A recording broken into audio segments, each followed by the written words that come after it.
பல்வேறு தவறான பொய் பிரச்சாரங்கள் ஆரம்பத்திலிருந்தே இந்தி கூட்டணி பொய்யான பிரச்சாரங்களில் இறங்கினார்கள். ஜாதி மத துவேஷங்களை எடுத்து வைத்து தேர்தலிலே பணியாற்றினார்கள். நீங்கள் பார்த்தீர்கள் என்றால், நீங்கள் எங்களுக்கு ஓட்டு போட்டால் சடக் சடக் சடக் என்று மாதம் 8500 ரூபா உங்கள் அக்கௌண்ட்டுக்கு வரும், 1 லட்ச ரூபா வரும்னு சொல்லி ராகுல் காந்தி அப்பாவி மக்கள்கிட்ட போய் பேசினார், அப்பாவி பெண்கள்கிட்ட பேசினார். அது என்ன பெரும்பான்மை இடங்களில் 292 இடங்களில் ஜெயிச்சவங்க கூட்டணி கட்சி ஆதரவோடு அவங்க ஜெயிச்சிருக்காங்க, ஆட்சி அமைக்க முயற்சி பண்ணுறாங்க. அவங்களுக்கு போதிய பலம் இருக்கிறது, மெஜாரிட்டி இருக்கிறது. அவங்கள ஆட்சி அமைக்கக்கூடாதுன்னு சொல்லிட்டு ஒட்டுமொத்தமாகவே 234 நீங்கள் நினச்சி கூட பார்த்தாலும் ஆட்சி அமைக்க உங்களுக்கு ஆதரவு கிடையாதுன்னு தெரிஞ்ச பிறகு நீங்கள் ஆட்சி அமைக்க முயற்சிக்கலாம், நீங்கள் பல பேர்ட்ட பேசலாங்கிறது. அமைச்சர் பொன்முடி போன்ற பல அமைச்சர்கள் முன்னாடி பட்டியல் சமுதாயத்தினுடைய ஊராட்சி தலைவர்கள் உட்காரக்கூட இருக்கை கூடாமல் நிற்க வச்சு பேசப்படுறதையும், பல பேர் ராஜினாமா பண்ணிட்டு இந்த திமுகவுடைய கொடுமை தாங்காமல் ராஜினாமா பண்ணிட்டு போகிறதையும் இங்கே பார்த்துக்கிட்டு இருக்கோம். நீங்கள் சுயமரியாதையை பற்றி தயநிதிமாறன் பேசுறதுக்கு எந்த அருகதையும் கிடையாது. காலம் கடந்த பேச்சு. அதிமுகவுடைய தோல்வியை வெளிக்காட்ட முடியாமல் அண்ணாமலை தோல்வியை மக்கள்கிட்ட இருந்து மறைக்கிறதுக்காக அரசியல்வாதிகளுடைய பார்வையில், பொதுமக்கள் பார்வையில், ஊடகங்கள் பார்வையில் வேற பேச்சை திசை திருப்புறதுக்காக எங்கள் மாநில தலைவரை பற்றி அவர் பேசுவது தவறு, கண்டிக்கத்தக்க. இப்போ நம்ம சிதம்பரம் இடையில ஒரு லேசாக ஒரு புருடா விடுவார் அடிக்கடி. இந்தியா எப்பொழுதுமே அது பாட்டுக்கு உயர்ந்துகிட்டே இருக்கும், இவங்க இல்லாட்டி கூட தான் கூடும், வர்ற 2 வருஷத்தில் 3 வருஷத்தில் நம்ம 3ஆவது இடத்துக்கு வரக்கு வாய்ப்பு இருக்குது, இது இவங்க என்ன சொல்கிறது அப்படின்னு அவரும் சொன்னார். முன்னாடியே வரப்போகிறது தெரிஞ்சு இவரை ஆஜராக்கிறது. காங்கிரஸ் கூட்டணி கட்சிகளை பல நாட்களில் கழுத்தறுத்திருக்கு. கூட்டணி கட்சிகளை பிரதமராக உட்கார வச்சுட்டு காலவாரி வீட்டுக்கு அனுப்பியிருக்கு. இதே திமுகவை 2 முறை ஆட்சியை விட்டே கலைச்சிருக்கு. காங்கிரஸுக்கு இது கை வந்த கலை. 2004 145 இடங்கள், 2009 204 இடங்கள். கூட்டணி ஆட்சியை நடத்தலையா? ஐயா வாஜ்பாய் அவர்கள் தலைமையில் நம்ம 5 ஆண்டு கூட்டணி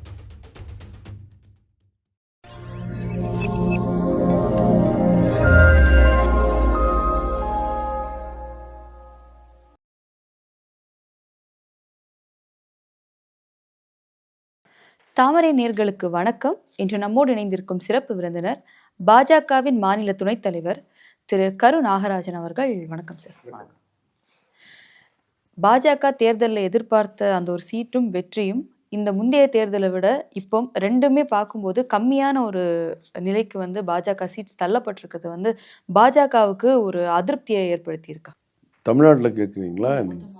ஒட்டுமொத்தமாக இதில் ஒரு அதிருப்திலாம் ஒன்றும் இல்லை. பொதுவாக 3வது முறை ஒரே கட்சி ஆட்சியை பிடிப்பது என்பது மிக மிக ஒரு யோசிக்க வேண்டிய ஒரு செயல்.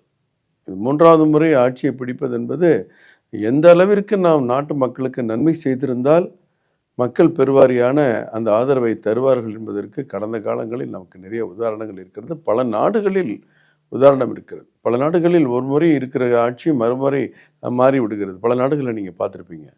பாரத பிரதமர் அவர்கள் மீது நம்பிக்கை வைத்து இன்றைக்கு பெரும்பான்மை இடங்கள் நமக்கு கிடைத்திருக்கிறது. ஏறத்தாழ இந்தி கூட்டணி 21 கட்சிகள் சேர்ந்து 234 இடங்களை பெற்றிருக்கிறார்கள். பாஜக மட்டும் 240 இடங்களை பெற்றிருக்கிறது. கூட்டணி 292. பல்வேறு தவறான பொய் பிரச்சாரங்கள் ஆரம்பத்திலிருந்தே இந்தி கூட்டணி பொய்யான பிரச்சாரங்களில் இறங்கினார்கள். ஜாதி மத துவேஷங்களை எடுத்து வைத்து தேர்தலிலே பணியாற்றினார்கள். நீங்கள் பார்த்தீர்கள் என்றால், நீங்கள் எங்களுக்கு ஓட்டு போட்டால் சடக் சடக் சடக் என்று மாதம் 8500 ரூபா உங்கள் அக்கௌண்ட்டுக்கு வரும், 1 லட்ச ரூபா வரும்னு சொல்லி ராகுல் காந்தி அப்பாவி மக்கள்கிட்ட போய் பேசினார், அப்பாவி பெண்கள்கிட்ட பேசினார். இன்றைக்கு தமிழகத்தில் கூட இதே மாதிரி கடந்த முறை நீங்கள் ஜெயிச்சோம்னா திமுக உங்களுக்கு 1000 ரூபா அட்டையெல்லாம் இப்போயும் ஃபில்லப் பண்ணி கொடுங்க அப்படின்னு ஒரு அப்ளிகேஷன் கொடுத்தாங்க. அதே மாதிரி இன்றைக்கு வட இந்திய பகுதிகளில் 1 லட்ச ரூபா, தமிழ்நாட்டையும் கூட ஏழை பெண்களுக்கெல்லாம் 1 லட்ச ரூபா கொடுக்குறோம், உங்களுக்கு இந்தாங்க, இதுதான் அந்த கார்டு, இந்த கார்டை வாங்கி வச்சுக்கோங்க, நீங்கள் தேர்தல் முடிஞ்சோடனே வாங்க அப்படின்லாம் சொல்லி பிரச்சாரம் பண்ணாங்க. தமிழ்நாட்டில் விருதுநகர் கூட தாகூர், அவர் மாணிக் தாகூர் பகுதியில் அது மாதிரி பண்ணதுக்காக செந்தில்குமார்னு பாஜகவை சேர்ந்த ஒருத்தர் வழக்கு தொடர்ந்து அந்த வழக்கு உயர்நீதிமன்றத்துக்கு கூட வந்திருக்கு. அப்படி மக்களை ஏமாற்றிருக்காங்க. நீங்கள் இதுக்கு உதாரணம் நம்ம எதிர்கட்சிங்கிற அடிப்படையில் குற்றச்சாட்டில் லக்னோவில் பார்த்தீங்கன்னா காங்கிரஸ் கட்சி ஆஃபீஸாக அத்தனை பெண்களும் போய் முற்றுகையிட்டு இருக்காங்க.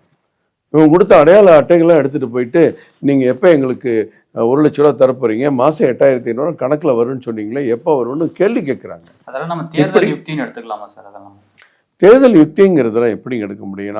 நான் ஆட்சிக்கே வரமாட்டேன், என்ன வேணாலும் சொல்லுவேன், வந்தால் தானே ஆட்சிக்கு வந்தால் தானே செய்யணும், ஆட்சிக்கு வராத பட்சத்தில் நம்ம என்ன வாக்குறுதியை நிறைவேற்ற வேண்டிய கடமை நமக்கு இருக்குது. அப்படிங்கிற அடிப்படையில் ஜெயிக்க போகிறது பிஜேபி, நம்ம என்ன வேணாலும் சொல்லி அவங்க வெற்றியை தட்டி பறிக்க முடியுமா, ஏமாற்றி மக்களை தட்டி பறிக்க முடியுமா வெற்றியை, அப்படிங்கிற அது ஒரு யுக்தியா? ஆனால் சார் இப்போ கூட இந்த ஒரு ரிசல்ட் வந்ததுக்கு அப்புறமா ஐஎன்டி கூட்டணி கூட காங்கிரஸ் வந்து ஆட்சி அமைப்பாங்க அப்படின்றதுல பேச்சுவார்த்தை கூட பிற கட்சிகள் கூட நடக்கப்பட்டது இல்லையா? அது என்டிஏ கூட்டணியில் இருக்கவங்களா இருக்கட்டும், கூட்டணி இல்லாமல் இருக்க சுயேட்சைகளாக இருக்கட்டும், ஸோ அவங்க அந்த சீட்டை பிடிக்கணும், அந்த ஆட்சிக்கு வரணுன்ற ஆசை எதனால தானே அதை சொல்லியிருப்பா, அந்த ஒரு முயற்சி எடுத்திருக்காங்க. இல்லை, முயற்சி எடுக்கிறதுல தப்பு இல்லை. காங்கிரஸுக்கு பெரும்பான்மை இடங்கள் இல்லாமலே பல முறை அவங்க 2-3 முறை ஆட்சி நடத்தியிருக்காங்க. கூட்டணி கட்சிகளுடைய ஆதரவோடைய ஆட்சி நடத்தியிருக்காங்க. அவங்களுக்கு பிடிக்கலை, யாரை வேணாலும் பிடிக்கலை அப்படின்னா சாதாரணமாக 25 சீட்டு 40 சீட்டு இருக்கிற ஆட்களை கூட சந்திரசேகர் அவர்கள், தேவகவுடா அவர்கள், இவங்களையெல்லாம் கூப்பிட்டு பிரதமராக்கி தேவைப்பட நேரத்தில் அவங்களுடைய செங்கலை உருவி ஆட்சியை விட்டு விரட்டியிருக்காங்க. இது காங்கிரஸுக்கு ஒரு கலை. இது அவங்க எப்படியாவது ஆட்சியை பிடிக்கணும், அவங்களுக்கு பிடிக்காத ஆட்சி இருந்தால் கவுக்கணும். இதுதான் காங்கிரஸோட சதி திட்டம். மக்களுடைய எண்ணங்களை பிரதிபலிக்கிற கட்சி காங்கிரஸ் கிடையாது. இது ஆரம்ப காலத்திலிருந்தே காங்கிரஸுடைய கலாச்சாரமாக இருந்துட்டு இருக்கு. இன்னைக்கு அவங்க முயற்சி பண்ணுவாங்க, முயற்சி பண்ணக்கூடாதுன்னு நம்ம யாரும் தடுக்க முடியாது. ஆனால் இதில் என்ன வேடிக்கை, அந்த இண்டி கூட்டணி ஆட்கள் எல்லாம் பிஜேபி செல்வாக்கு இழந்துருச்சு, அதனால ஆட்சி அமைக்க வரக்கூடாது அப்படின்னு இங்கே இருக்கிற கம்யூனிஸ்டில் கூட சில பேர்லாம் பேசுறதை நான் பார்த்தேன். அது என்ன, பெரும்பான்மை இடங்களில் 292 இடங்களில் ஜெயிச்சவங்க கூட்டணி கட்சி ஆதரவோட அவங்க ஜெயிச்சிருக்காங்க, ஆட்சி அமைக்க முயற்சி பண்ணுறாங்க. அவங்களுக்கு போதிய பலம் இருக்கிறது, மெஜாரிட்டி இருக்கிறது. அவங்கள ஆட்சி அமைக்கக்கூடாதுன்னு சொல்லிட்டு ஒட்டுமொத்தமாகவே 234 நீங்க நினைச்சு கூட பார்த்தாலும் ஆட்சி அமைக்க உங்களுக்கு ஆதரவு கிடையாதுன்னு தெரிஞ்ச பிறகு நீங்க ஆட்சி அமைக்க முயற்சிக்கலாம், நீங்க பல பேர்ட்ட பேசலாங்கிறது அது என்ன வேடிக்கையான பதில் இல்லையா? பெரும்பான்மை வெற்றி பெற்ற கட்சி ஆட்சி அமைக்க முயற்சிக்க கூடாதுன்னு சொல்றதுக்கு இவங்களுக்கு என்ன உரிமை இருக்கு? என்ன மனநிலையில் அவங்க சரியான மனநிலையில தான் பேசுறாங்களா? கம்யூனிஸ்ட் கட்சி முத்தரசன் கூட அன்னைக்கு கொடுக்குற பேட்டியெல்லாம் நான் பார்த்துட்டு இருந்தேன். இப்படி இவங்க தனிப்பட்ட முறையை முயற்சி பண்ணுறது, முயற்சி நடக்காட்டி ஆட்சியை கவிழ்க்க பார்க்கறது, உள்ள பாராளுமன்றத்தில் போய் அவையை நடத்த விடுறது இல்லை. ஏற்கனவே பல நாட்கள் வீணா போச்சு. இந்த இண்டி கூட்டணி கட்சிகள்னால பாராளுமன்றத்தினுடைய செயல்பாடுகள் முடக்கி வைக்கப்பட்டன. மக்களுக்காக ஒதுக்கப்பட்ட அவை நேரங்கள் எல்லாம் இவங்களுடைய பிரச்சாரத்துக்காகவும் பொய்யான நடவடிக்கைகளுக்காகவும் ஏமாற்ற வேலைக்காகவும் வீணானதை நம்ம பார்த்தோம். இந்த வட்டமும் அதான் செய்வாங்க. இவங்களால வேற என்ன செய்ய முடியும்? எந்த ஆட்சி மாற்றத்தையும் கொடுக்க முடியாது. இன்றைக்கு பாஜக தெளிவா இருக்கு. எந்த இடத்துல எதிர்பார்த்த இடங்கள்ல ஏன் இடம் குறைஞ்சிருக்குங்கிற தலைவர்கள் சும்மா இருப்பாங்களா? நம்ம ஒன்றும் அதுக்காக வருத்தப்பட்டு கவலைப்பட போகிற கட்சி இல்லை. 2 இடங்கள் இருந்த பாஜக இன்றைக்கு 240 இடங்கள் இருக்குன்னு சந்தோஷப்படுவோம். ஏன்னா இப்போ இந்தியா முழுவதும் தேர்தல்ன்றப்போ உத்தரப்பிரதேஷ் தான் உற்று நோக்கப்படும். ஏன்னா அங்கதான் அதிகமான சீட்ஸ் இருக்கு. அண்ட் அங்க ஜெயிச்சா ஆட்சி அமைச்சிடலாம்ன்ற மாதிரி இருந்துச்சு. இப்போ 64 இருந்த பாஜக நீங்க 34 33 வரை வந்ததுக்கு அதன் பிறகு தயாநிதி மாறன் அவர்கள் ஒரு செய்தியாளர் சந்திப்புல சொல்றாங்க, யூபியில இருக்க மக்கள் தமிழ்நாட்டுக்கு வேலைக்கு இங்க இருந்து சுயமரியாதையை கத்துக்கிட்டாங்க அப்படின்ற ஒரு கருத்தை முன்வைக்கிறார். சுயமரியாதைங்கிறது இங்கேயே கிடையாது. இங்கேயே சாதாரணமாக பட்டியல் சமுதாய ஊராட்சி மன்ற தலைவர்கள் அவமதிக்கப்படுவதும், அமைச்சர் பொன்முடி போன்ற பல அமைச்சர்கள் முன்னாடி பட்டியல் சமுதாயத்தினுடைய ஊராட்சி தலைவர்கள் உட்காரக்கூட இருக்கை கூடாம நிற்க வச்சு பேசப்படுறதையும், பல பேர் ராஜினாமா பண்ணிட்டு இந்த திமுகவுடைய கொடுமை தாங்காமல் ராஜினாமா பண்ணிட்டு போகிறதையும் இங்கே பார்த்துக்கிட்டு இருக்கோம். நீங்கள் சுயமரியாதையை பற்றி தயாநிதி மாறன் பேசுறதுக்கு எந்த அருகதையும் கிடையாது. சுயமரியாதை பற்றி பேசுவது, ஊழலை பற்றி பேசுவது, சமத்துவத்தை பற்றி பேசுவது, சமதர்மத்தை பற்றி பேசுவது, இதெல்லாம் திமுக மேடைகளில் மட்டும்தான் பயன்படுத்த முடியும். உண்மையில எந்த காலத்திலையும் அதை பயன்படுத்தியதே கிடையாது. அதை பேசுறதுக்கு அவங்களுக்கு அருகதையும் கிடையாது. இவங்க யூபியில் கடைசியில் வெற்றி பெற்றதுக்கு திமுக தான் காரணம் கூட சொல்லுவாங்க போல. ஒருவேளை திமுக இங்கேருந்து பழகிட்டு போயிட்டாங்க, அதனால அகிலேஷ் யாதவ் ராகுல் காந்தி வெற்றிக்கு திமுக தான், எங்களுடைய முதலமைச்சர் ஸ்டாலின் தான் காரணம் கூட இவர் நாடாளுமன்றத்தில் போய் பேசட்டும். ஏற்கனவே இந்த இண்டி கூட்டணி எத்தனை நாள் இருக்க போகுதுன்னு பார்ப்போம். ஆம் ஆத்மி நேரத்தையும் சொல்லிட்டாங்க, சட்டமன்றத்தில் கூட்டணியே கிடையாது. கெஜ்ரிவால் கைதுனோன்னு அதில் ஒரு ஆதாயம் பார்க்கலாமான்னு இவங்களாம் திட்டம் போட்டாங்க. அங்கே டெல்லியில் 7 அவுட்டு. அப்போ அவங்க புரிஞ்சுக்கிட்டாங்க, இது அங்க இருக்கிற சூழ்நிலை, அங்க இருக்கிற மக்களுடைய வாழ்க்கை, அங்க இருக்கிற பிரச்சனை அடிப்படையில் வெற்றி தோல்வி நிர்ணயிக்கப்படுகிறது. இங்க சுயமரியாதை அந்த கட்டுக்கதைக்கெல்லாம் இங்க இடமே இல்லை. இவங்க எப்பவுமே கதை எழுதுறவங்க, வசனம் எழுதுறவங்க, கதை பேசுறவங்க. இன்னைக்கு தயாநிதி மாறன் பேசுறாங்க. சார் நீங்க ஆரம்பத்துல பேசும்போது சொன்னீங்க திமுக வந்து மக்களை வஞ்சிச்சிருக்காங்க அப்படின்னு சொல்லிட்டு பேசுனீங்க. ஆனா இதே மக்கள் தானே திமுக வந்து 40க்கு 40 வந்து அங்கீகாரம் கொடுத்து அவங்கள ஆட்சியில் வந்து இங்க எம்பி ஆக்கியிருக்காங்க. தேர்தல் வெற்றி என்பது வேறு, ஆட்சி நல்லா நடந்துச்சாங்கிறது வேறு. நல்ல ஆட்சியை நம்பி மக்கள் வாக்களிக்கிறது ஒரு பக்கம். ஆனால் இங்கே தமிழகத்தில் வந்து ஒரு கூட்டணி பலம் என்று ஒரு திமுகவுக்கு இருக்கிறது.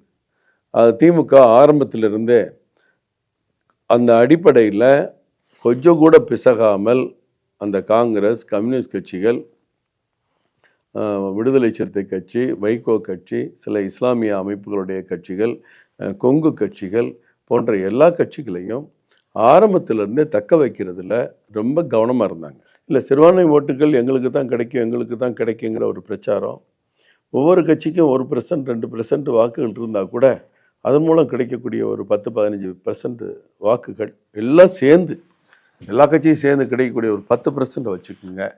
இன்றைக்கு பார்த்தா ஒரு 6% வாக்குகளை, 6.5% வாக்குகளை திமுக இழந்திருக்கிறது.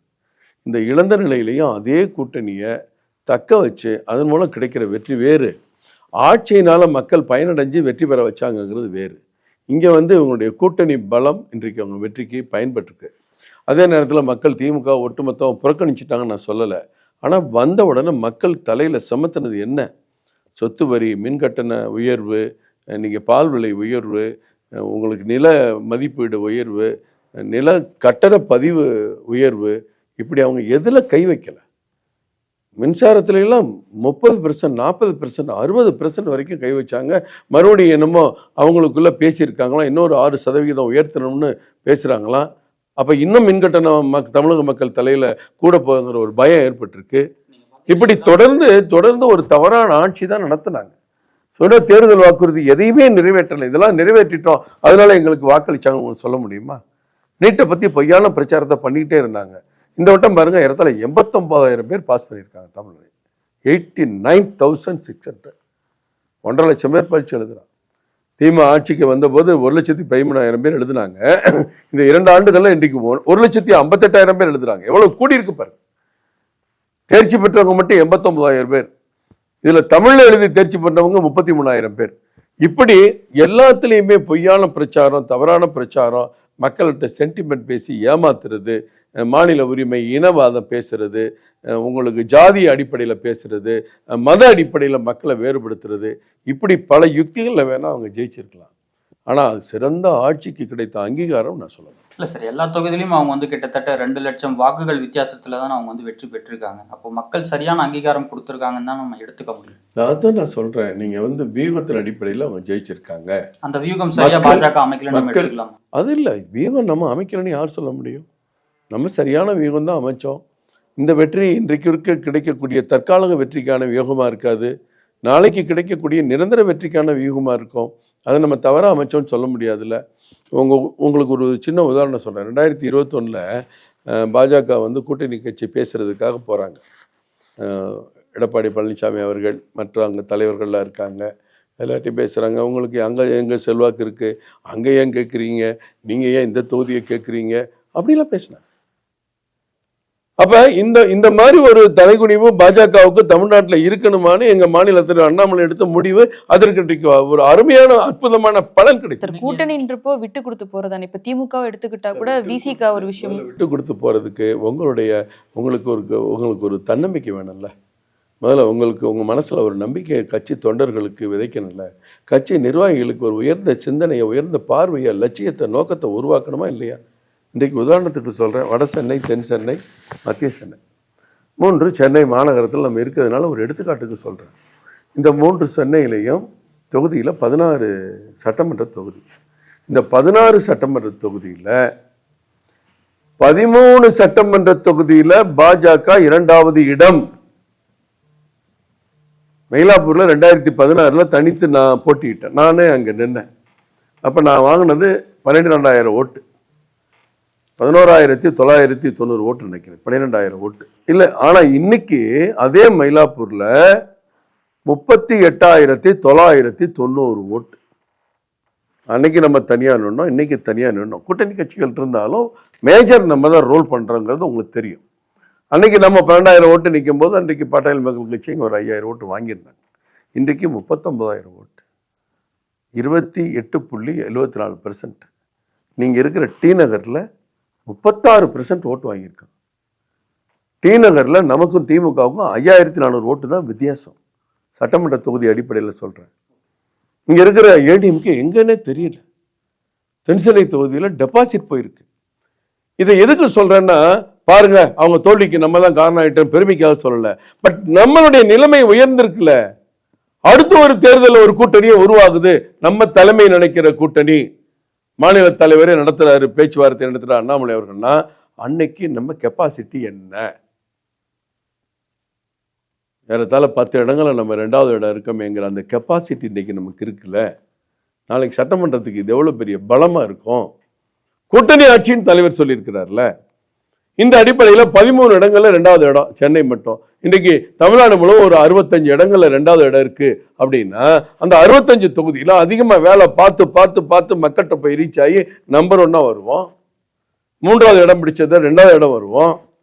நாளைக்கு ஒரு 75 இடங்கள் நம்ம வெற்றி பெறோம்னா கூட்டணி ஆட்சி தானே. அதான மாநிலத்தில் அண்ணாமலை அவர்கள் சொல்லியிருக்காங்க. அப்ப இந்த நம்பிக்கையை எப்பதாங்க நம்ம கட்சிக்கு வளர்க்கறது, கட்சி தொண்டர்களுக்கு உருவாக்குறது, பொதுமக்கள்கிட்ட அந்த எண்ணத்தை விதைக்கிறது எப்படி? ஆனா எஸ்பி வேலுமணி அவர்கள் நேற்று கோவையில் பிரஸ் மீட்ல சொல்றாரு, அதிமுக பாஜக ஒன்றா இருந்தாக்க 35 இடங்கள் வரை நம்ம வெற்றி பெற்றிருக்கலாம்ன்ற கருத்தை இப்ப முன்வைக்கிறாங்க. காலம் கடந்த பேச்சுங்க, காலம் கடந்த பேச்சு. அதிமுகவுடைய தோல்வியை வெளிக்காட்ட முடியாம, காரணம் அண்ணாமலை தோல்வியை மக்கள்கிட்ட இருந்து மறைக்கிறதுக்காக அரசியல்வாதிகளுடைய பார்வையில், பொதுமக்கள் பார்வையில், ஊடகங்கள் பார்வையில் வேற பேச்சை திசை திருப்புறதுக்காக எங்கள் மாநில தலைவரை பற்றி அவர் பேசுவது தவறு, கண்டிக்கத்தக்கது. ஏன் நீங்கள் இப்போ பண்ணுற ஆராய்ச்சி முதல்ல உங்களுக்குலாம் தெரியாதா? நம்ம கண்கட்ட பிறகு சூரிய நமஸ்காரம்னு சொல்கிற பழமொழி மாதிரி இப்போ வந்து நீங்கள் பேசிகிட்டு இருக்கீங்களா? என் தமிழ்நாட்டினுடைய நிலைமை, மக்களுடைய நிலைமை, இங்கே இருக்கிற வாக்கு வங்கி நிலைமை, ஒவ்வொரு கட்சிக்கும் இருக்கக்கூடிய ஆதரவு, பாரதிய ஜனதா கட்சிக்கு எண்மண் மக்கள் பயணத்துக்கு பிறகு எவ்வளோ ஆதரவு அதிகமாச்சுங்கிறது இப்போ வாக்கு சதவீதம் நிரூபிச்சிருக்கு. அதெல்லாம் அதிமுகவுக்கு தெரியாதா? இப்போ வந்து எடுத்தேன் கவிழ்த்தேன்னு பேசுறதெல்லாம் தவறு. இன்ன வரைக்கும் அண்ணாமலை அவர்கள் 2026 சரி நாங்கள் அதிமுக கூட கூட்டணி இருக்க மாட்டோம் அப்படின்றத உறுதியாக பேசுறாரு. ஆனால் முன்னாள் மாநில தலைவர் தமிழிசை சவுந்தரராஜன் அவர்கள் கேள்வி கேட்குறாங்க. அவங்க கிட்ட பத்திரிகைகள் கேள்வி கேட்கும்போது அந்த உறுதித்தன்மை இல்லையா அவங்க கிட்ட? இல்லை, அவங்க அந்த பதிலுக்கு சொன்னாங்க, என்கிட்ட வந்து வெரிஃபை பண்ணாதீங்க, என்கிட்ட கேட்க வேண்டிய கேள்வியை நீங்கள் கேளுங்க, அவர்கிட்ட கேட்க வேண்டிய கேள்வி அவர்கிட்ட கேளுங்க, அவர் சொன்ன பதிலுக்கு நான் சொன்ன பதிலுக்கு ஒன்றுபடுத்தி வெரிஃபை பண்ணி பார்க்குற வேலையை வச்சுக்காதீங்க அப்படி தான் சொன்னாங்க. அவங்க தப்பாக நிறைய பேர் சொல்லிட்டாங்க. அவங்க சொன்ன கருத்துக்கு நான் மாறுபட்ட கருத்தை சொல்ல விரும்பலை. அது மாநில தலைவருடைய கருத்து. நான் அவர் இதை சொன்னாருன்னு என்கிட்ட வெரிஃபை பண்ணாதீங்க. நான் 2 இன்டர்வியூலையுமே இருந்தேன். அன்னைக்கு கேட்டவர் உதயகுமார் இப்படி பேசுகிறாரேன்னு தலைவர்கிட்ட பேசினார். இங்கே கேட்டவர் மாநில தலைவர் சொல்கிறாரேங்கிற கேட்குறாரு. அப்போ அவங்க ஒருத்தர் சொன்னதை வச்சு தான் கேள்வி கேட்குறாங்க. அதை அவங்க முதல்லையே புறக்கணிச்சிட்டாங்க. நான் என்னுடைய கருத்தை நான் சொல்கிறேன், அவருடைய கருத்துக்கே என்கிட்ட வெரிஃபை பண்ணுறதை எந்த காலத்துலையும் நீங்கள் வைக்காதீங்க, அவங்களுடைய ஸ்டேட் பிரசிடென்ட்னு சொல்லி முடிச்சுட்டாங்க. இவங்க அதிமுக இதை ஒரு திசை திருப்புற வேலையா? இப்போ அவங்ககிட்ட யார் கேட்டா? நாங்கள் புலம்புனோமா? பாஜக தலைவர் நாங்கள் நினச்சிருந்தா இந்த அதிமுக கூட்டணிக்கு ஒழுங்காக வந்திருந்தா இன்றைக்கு நாங்கள் பாஜக இத்தனை ஜெயிச்சிருக்கலாம், அவங்களும் ஜெயிச்சிருக்கலாம், இன்றைக்கி டெல்லி ஆட்சிக்கு நம்மளும் உதவி இருக்கலான்னு எங்கள் மாநிலத்தில் அண்ணாமலை பேசினாரா? பாஜக தலைவர்கள் யாராவது பேசினாங்களா? அப்போ யாருமே பேசல. நீங்களா பேசுவீங்க, நீங்களா புலம்புவீங்க, நீங்களே கூட்டணி விட்டு போவீங்க. எந்த காலத்திலும் பிஜேபியுடன் கூட்டணி இல்லை. அது கடந்த காலம் முடிந்து விட்டது. அடுத்து வருகிற தேர்தலுக்கும் சட்டமன்ற தேர்தலுக்கும் கூட்டணி இல்லை. பிரிந்தது தான். பேச்சுவார்த்தைக்கு இடம் சொன்னாங்களா? சொல்லையா?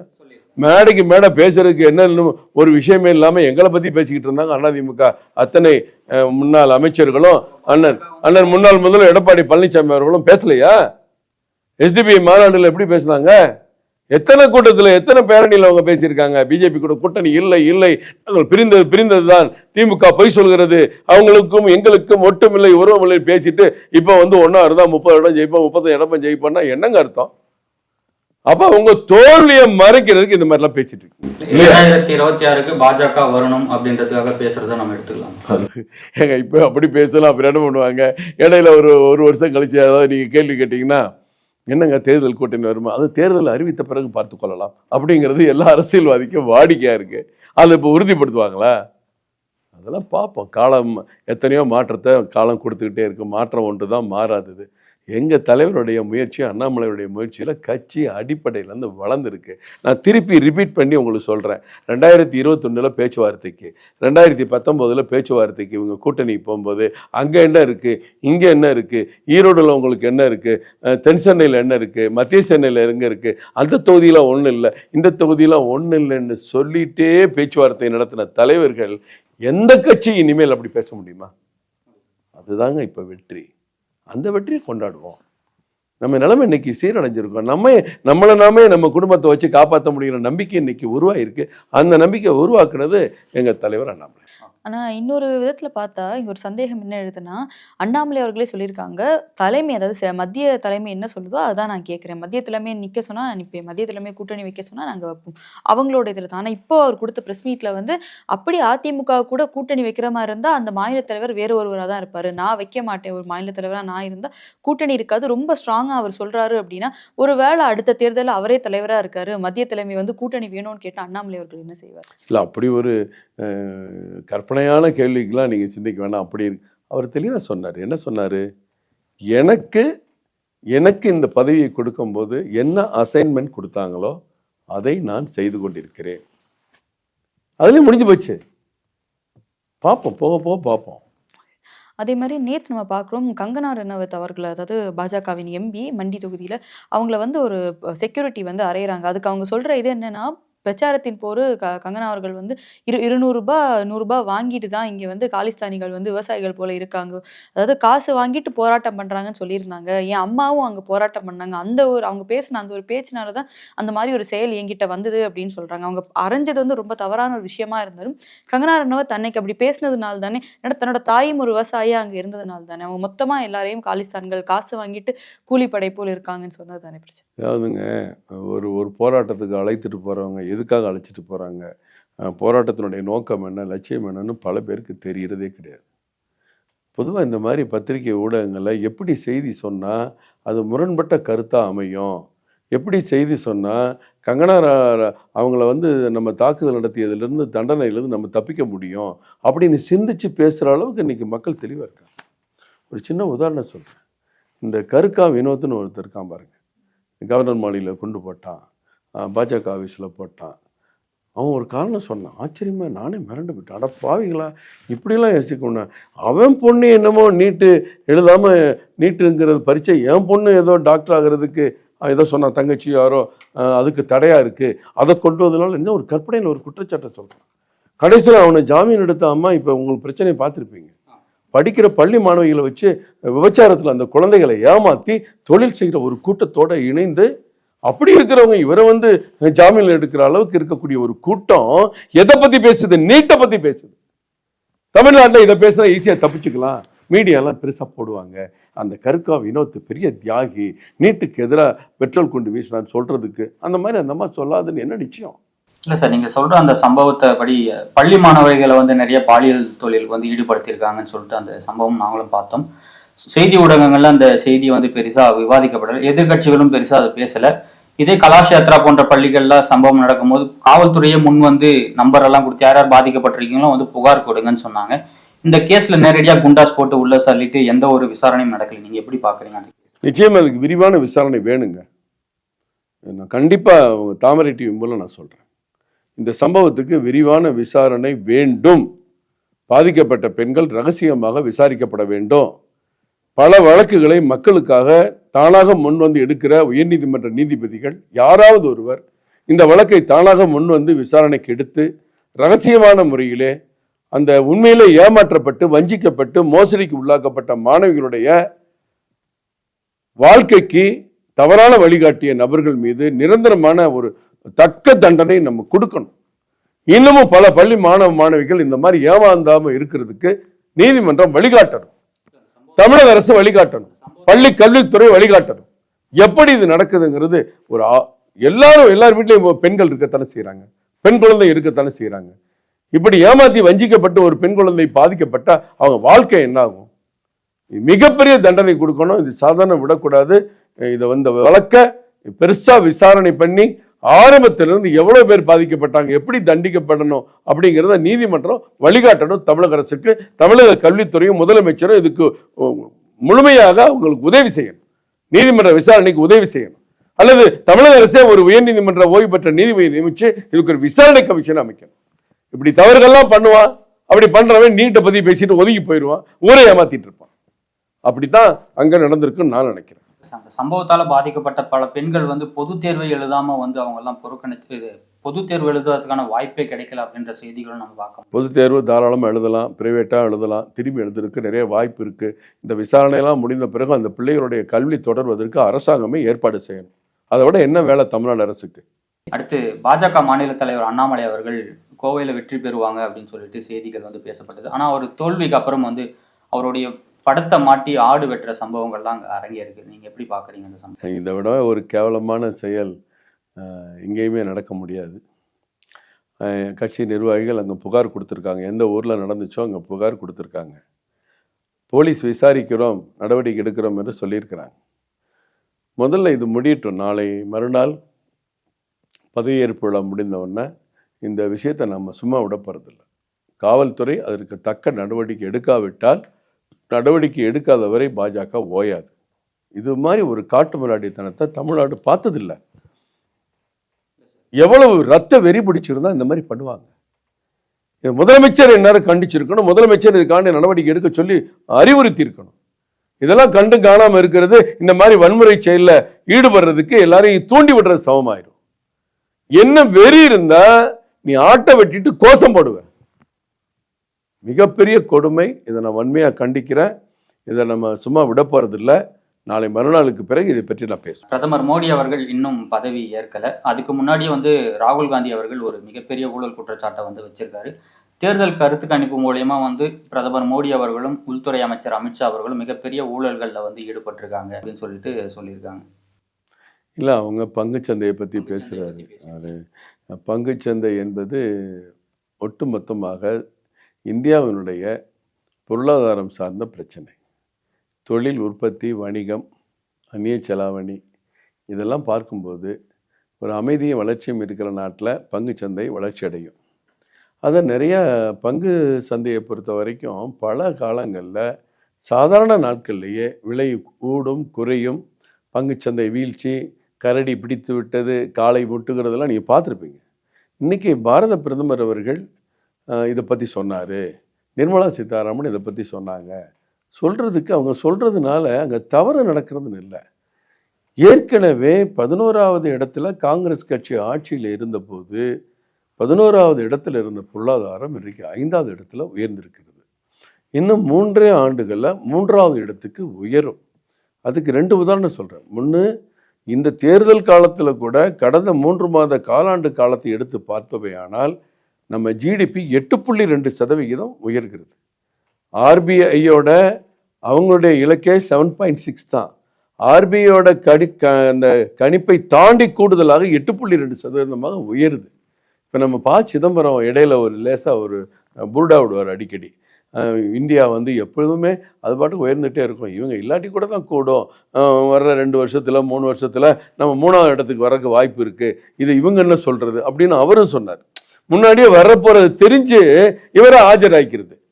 சிதம்பரம் நான் அன்னைக்கு சொன்னேன் பார்த்தீங்களா, 3வது இடம் வந்துருச்சு, இது பிஜேபி ஆட்சியினால இல்லை இயற்கையாக வந்துச்சு அப்படின்னு இந்த கற்பனையில் கட்டுக்கதையை விடுவாங்க. இப்படி கூட போகிறது தெரியுது. இந்த நிலையில் மறுபடியும் நம்ம ஆட்சிக்கு வருகிற பொழுது இன்னும் ஸ்திரமாக ஏற்றுமதி உயர்வு, அந்நிய செலாவணி கையிருப்பு உயர்வு, தங்கம் கையிருப்பு உயர்வு, பொருளாதாரத்தில் உயர்ந்தது, ஜிடிபியில் உயர்ந்தது, இப்படி நிலை கூடிக்கொண்டே போகும். பங்கு வர்த்தகத்தில் இருக்கவங்கெல்லாம் உற்சாகமா இருங்க அப்படின்னு சொல்றது என்னங்க தப்பு? இயல்பா நடக்கிறதானே சொல்றோம். இதுக்கு ஒரு கற்பனையை தீட்டி அந்த 3 நாள்ல கூடிருச்சு, 4 நாள்ல கூடிருச்சு, அப்புறம் குறைஞ்சிருச்சு, இதுல ஏமாந்துட்டாங்க, நஷ்டம் அடைஞ்சிட்டாங்க. பங்கு வர்த்தகத்துல கூடும் குறையுங்கிறது எல்லாருக்குமே தெரியும். அதுல ஈடுபடுறோம், நீங்களும் ஈடுபடுறோமா எனக்கு தெரியாது, நீங்க ஏதாவது பண்றீங்களா தெரியாது. அதுக்குன்னு ஒரு தனி கூட்டம் இருக்கு, அவங்க அதுல ஈடுபடுறாங்க. பல பெரிய தொழிலதிபர்களே பங்கு வர்த்தகத்துல ஈடுபடுறாங்க. அவங்களுக்கு செபியோட கைடன்ஸ் படி என்ன எப்படி பண்ணணுமோ அதை பண்ணிட்டு இருக்காங்க. இதுல ரிலையன்ஸ்ல இருந்து சாதாரண நிறுவனம் தமிழ்நாட்டில் ஒரு சின்ன கன்ஸ்ட்ரக்ஷன் கம்பெனில இருந்து பல பேர் ஷேர் மார்க்கெட்ல இருக்காங்க. அந்த ஷேர்ல யாரு என்ன தொழில் பண்றா, என்ன பண்றா, டிரான்சாக்சன் என்ன, அவங்களுடைய உற்பத்தி திறன் என்ன, அவங்களுடைய விற்பனை திறன் என்ன, கடந்த ஆண்டு அவருக்கு கிடைத்திருக்க நெட் ப்ராஃபிட் என்ன, கிராஸ் ப்ராஃபிட் என்ன, இதை பார்த்து ஷேர் மார்க்கெட்ல போடுவாங்க. யாராவது சொன்னதுக்காக போய் படத்தை போடுவாங்களா? அது திமுக வாக்குறுதியை நம்பி தமிழ்நாட்டு மக்கள் ஓட்ட போடுவாங்க. தொழில் இருக்கிற யாரும் போட மாட்டாங்க. கடன் தள்ளுபடி பண்ணுவேன், நகை கடனை தள்ளுபடி பண்ணுவேன், கல்வி கடனை தள்ளுபடி பண்ணுவேன்னு ஸ்டாலின் சொல்லுவார். ஆனால் செய்ய மாட்டாரு. ஆனால் நம்பி ஓட்டு போட்டாங்க. இது வரைக்கும் செய்யலை. அது மாதிரி பங்கு வர்த்தங்க இல்லைங்க. அது தனி தொழில் ரீதியாக ஒவ்வொருத்தருக்கும் அவங்களுக்கு இருக்கிற பொருளாதார நிதி ஆதார ஞானத்தை வச்சு அவங்க பண்ணுவாங்க. இதை போய் ராகுல் காந்தி குழந்தை மாதிரி எப்பவும் பேசுவார். இப்பவும் அப்படித்தான் பேசுறாரு. அவர் என்னைக்கு உண்மையை பேசியிருக்கிறாரு? 1 லட்சம் ரூபா ஒரு பெண்ணுக்கு கொடுக்க முடியுங்கிற எந்த கணக்குலையாவது அடங்குமா? வருஷத்துக்கு ஒரு பெண்ணுக்கு 31 கோடி பேர், 31.20 கோடி பெண்கள் ஓட்டு போட்டிருக்காங்க. நீங்க சராசரி பார்த்தா 72 கோடி வரும். நான் அந்த குழந்தைகள்லாம் விட்டுறான், பெண் குழந்தைகள்லாம் விட்டுறான். ஓட்டு போட்ட பெண்கள் மட்டும் 31.20 கோடி. போடாத பேர் இருக்காங்க. போடாது இன்னொரு 17-18 கோடி பேர் இருக்காங்க. அந்த 31 கோடி பேருக்கு கொடுத்தாலே ஆண்டுக்கு என்ன வேணும்? எத்தனை லட்சம் கோடி வேணும்? அப்ப என்ன கற்பனையில் நீங்க பேச 31 லட்சம் கோடி வேணும். நம்ம பட்ஜெட்டே அவ்வளவுதான், ஒட்டுமொத்த இந்தியாவுடைய பட்ஜெட்டே அவ்வளவுதான் போட்டுட்டு இருக்கோம். என்ன கற்பனையில பேசுறாரு? பொய் தானே, இது பித்தலாட்டம் தானே. அதே மாதிரி இன்னைக்கு இதெல்லாம் பேசுறாரு. பொய்யை மட்டுமே பேசுற ராகுல் காந்தி எத்தனை நாள் தான் பொய்யை பேசி அரசியல் நடத்த போறாரோ தெரியல. பொறுத்திருந்து பார்ப்போம். பிரதமர் மோடி தலைமையில மெஜாரிட்டி கவர்மெண்ட் வந்து நடக்க போகுது. இந்த ஆட்சி வந்து 3 மாதம் கூட தாக்கு பிடிக்காது. கூட்டணி கட்சிகளை வந்து சரியா வழி நடத்திட்டு போக மாட்டாங்க பாஜக அப்படின்ற குற்றச்சாட்டை திமுகவும் வைக்கிறாங்க, காங்கிரஸும் வைக்கிறாங்க. காங்கிரஸ் கூட்டணி கட்சிகளை பல நாட்களில் கழுத்தறுத்திருக்கு. கூட்டணி கட்சிகளை பிரதமரா உட்கார வச்சுட்டு காலவாரி வீட்டுக்கு அனுப்பியிருக்கு. இதே திமுகவை 2 முறை ஆட்சியை விட்டு கலைச்சிருக்கு. காங்கிரஸுக்கு வந்து இது கை வந்த கலை. 2004 145 இடங்கள், 2009 204 இடங்கள். கூட்டணி ஆட்சி நடத்தலையா? ஐயா வாஜ்பாய் அவர்கள் தலைமையில் நம்ம 5 ஆண்டு கூட்டணி ஆட்சி நடத்தலையா? 204 145 வச்சு கூட்டணி ஆட்சி 5 ஆண்டு நடத்தும் போது நம்ம 240 இடங்களை வச்சு கூட்டணி ஆட்சி நடத்த முடியாதுன்னு கற்பனையில் இவங்க பேசுறாங்க. காங்கிரஸ் கட்சி பல இடங்கள்ல கூட்டணியை தானாக வெளியே வந்திருக்கிறது. ஆனா பாரதிய ஜனதா கட்சி இந்திய அளவில் அவங்க அமைத்த கூட்டணியிலிருந்து தானாக அவங்க என்னைக்குமே வெளியேறினது கிடையாது. ஐயா நிதிஷ்குமார் போனாரு, திருப்பி வந்தார். நம்ம யாரையும் போக சொல்லலை. இந்த மாதிரி பல உதாரணங்கள் நம்ம சொல்ல முடியும். பாஜகவாக கூட்டணியிலிருந்து விலகியதோ நழுவி போனதோ கிடையாது. கூட்டணி எப்படி வழிநடத்தணும், எவ்வளோ மரியாதை கொடுக்கணும் அப்படிங்கிறத காங்கிரஸை விட பாஜக பல முறை நிரூபித்திருக்கிறது. அந்த சொன்ன வார்த்தைக்கு கட்டுப்பட்டு இருந்திருக்கிறது. ஆனால் காங்கிரஸ் கட்சி தான் பல முறை நான் ஆதரவு கொடுக்குறேன், நீங்க ஆட்சிக்கு வாங்கன்னு சொல்லி அவங்க காலை வாரி இழுத்து விட்டது காங்கிரஸ் கட்சி. அந்த எண்ணத்தை அந்த புரிதல் திமுகவுக்கு இருக்கணுங்கிறத நான் சொல்லிக்கிறேன்.